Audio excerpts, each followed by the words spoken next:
Hello' everyone, আপোনালোক সকলোৱে ভালে আছেনে বাৰু? আমাৰো ঠিকে ঠাকে আছোঁ বাৰু। যি কি নহওক, আজি হৈছে 4 অক্টোবৰ। আজি আমাৰ মোৰ জেঠাই ছোৱালীজনীৰ বিয়াৰ নামষাৰ আজি আয়োজন কৰিবলৈ লোৱা হৈছে। আমাৰ বিয়াৰ 2 এদিনৰ আগতে নামষাৰ আয়োজন কৰা হয়। ঠিক তেনেদৰে আমিও আয়োজন কৰিছোঁ নামষাৰ আয়োজন যি কৰিছোঁ এয়া অলৰেডি আহিছে। তেওঁলোকক আপ্যায়নৰ কাৰণে ব্যৱস্থা কৰা হৈছে। ধুনীয়াকৈ তেওঁলোকক নিমন্ত্ৰণ কৰি ভিতৰলৈ আনিছোঁ। এতিয়া কথা হ'ল যে কি ইমান কাম, ইমান ব্যস্ত, আৰু তাৰ মাজত ফোনটো উলিয়াই লৈ পেলাই ফোনটো দেখিলেই ডাঙৰ মানুহখিনি যে ফোন হাতত দেখিলেই গালি পাৰে। তো সেইকাৰণে যি কি নহওক তথাপিতো মোমেণ্টখিনিতো সাঁচিব লাগিব। তো সেইটো কাৰণে ফাকেৰে হ'লেও ফোনটো উলিয়াই অকণমান ভিডিঅ' কৰিবলৈ ভিডিঅ'বিলাক পিছত ভাল ধৰণে এৰেঞ্জ কৰি পেলাই এটা ভিডিঅ' হিচাপে বনাই আপলোড কৰি নিজৰ স্মৃতি হিচাপে সাঁচি ৰাখিবৰ বাবেতো ইমানখন কৰিবই লাগিব, নহয়নে? যি কি নহওক বাৰু, ময়ো ৰাখিলোঁ। খালি আপলোড কৰোঁ অলপ লেট হৈ গ'ল। বিয়াৰ আজি বহুত দিনেই পাৰ হ'ল, তথাপিতো ভিডিঅ'টো আগবঢ়ালোঁ সকলোৰে বাবে।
আদি কইনাৰ আদি আগবঢ়াই দিছোঁ কইনাৰ।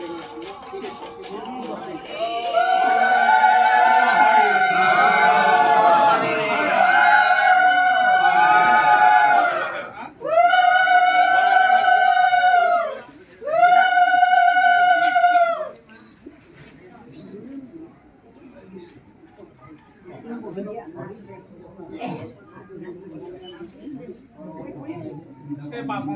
মাতি হওক আমাৰ কইনাৰ কাৰণে আমাৰ হাতত দিছেই। আচলতে উপহাৰ বুলি কওঁতে ইয়াৰ তাৎপৰ্য বৰ মহান। অৰ্থাৎ শ্ৰীমন্ত মণিটো আমাৰ সত্যাজিতে বা সকলে গ্ৰহণ নকৰিলে, আকৌ কুন্তীলৈ উপহাৰ দিব বিচাৰিছিলে, আশীৰ্বাদ দিব বিচাৰিছিলে, সেই কুন্তীয়েও ল'ব নল'লে, কৃষ্ণৰ পৰা নল'লে, কিন্তু দুখে বিচাৰি ল'লে।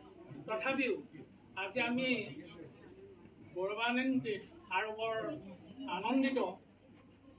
আমাৰ নাম ভাগৱতত কৈছে জৈতে তৈতে সৌক জন্ম মূৰৰ কৰ্ম ফলে ঠাকুক ভকতি প্ৰভু তোমাৰ চৰণ কমল। আজি এই কন্যাটি তথা গৰাকী লক্ষ্য যদি পাৰ হওঁতে সংস্কাৰ হওঁতে আজি বৰ সৌভাগ্য তেওঁ। আৰু মই বৰলৈও কৈছোঁ কথাষাৰ, এই দুগৰাকী এইজনী আহোঁতে সংস্কাৰ হওঁতে তেওঁলোকৰ লগ্নত আছেই, এই দি পঠিয়াইছে। জৈতে ঐক্য জন্ম হওক থাকুক ভকতি বুলি আজি ভকতিৰ গৃহত আজি তেওঁলোকে জন্ম হৈ আজি ভগৱন্তৰ কৃপাত হৈছে। জৈতে ঐক্য জন্ম হওক থাকুক ভকতি বুলি আজি ভকতিৰ গৃহত আজি তেওঁলোকে জন্ম হৈ আজি ভগৱন্তৰ কৃপাত বৈষ্ণৱসকল পঢ়ি আজি যিখন নাম আশীৰ্বাদৰে যিখিনি উপহাৰ দিছে, এই উপহাৰ তাতকৈ শ্ৰেষ্ঠ উপহাৰ নহয়। এইটো পাৰ্থিৱ উপহাৰ যদি ইয়াত আমাৰ এইখন কীৰ্তন ঘোষা ইয়াত আমাৰ গুৰুজনাৰ মাংময় মূৰ্তি ইয়াত নিহিত হৈ আছে। সামান্য বুলি ক'ব নোৱাৰি, যদিও আমি কথাষাৰ কৈছোঁ তেখেতৰ আইগৰাকী আৰু বাপ সমস্তৰ আৰু গৃহস্থ আজি সঁচাকৈ সৌভাগ্য।